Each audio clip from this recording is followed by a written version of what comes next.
Welcome to our channel. Today we how to register with 1Password to secure accounts with biometrics, beginner guide step by step clearly.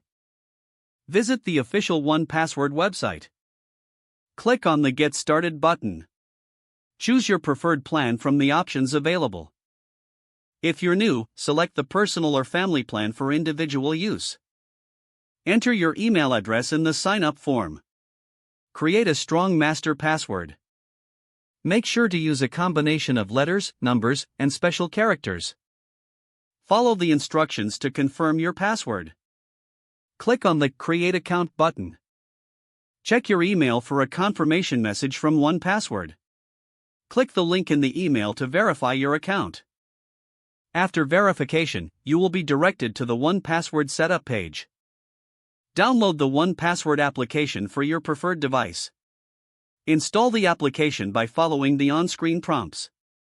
Once installed, open the 1Password app. Log in using the email and master password you just created. Follow the setup wizard to familiarize yourself with the interface. To enable biometrics, navigate to the Settings menu.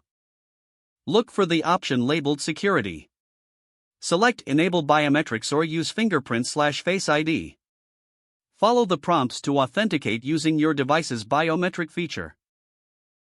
Once enabled, close the Settings menu. Your 1Password account is now set up with biometric security. Start adding your accounts and sensitive information securely. Feel free to explore additional features that 1Password offers. You've now taken the first steps towards securing your online accounts with biometrics. If the page does not load, refresh the browser or try again in a private or incognito window. Make sure you are using the correct email address, then retype it carefully to avoid small typos. If your password is not accepted, use the reset option and create a new strong password you can remember. Check your spam folder for verification or security emails, then complete any requested confirmation steps. Don't forget to like this video and subscribe to our channel for more step-by-step tech guides.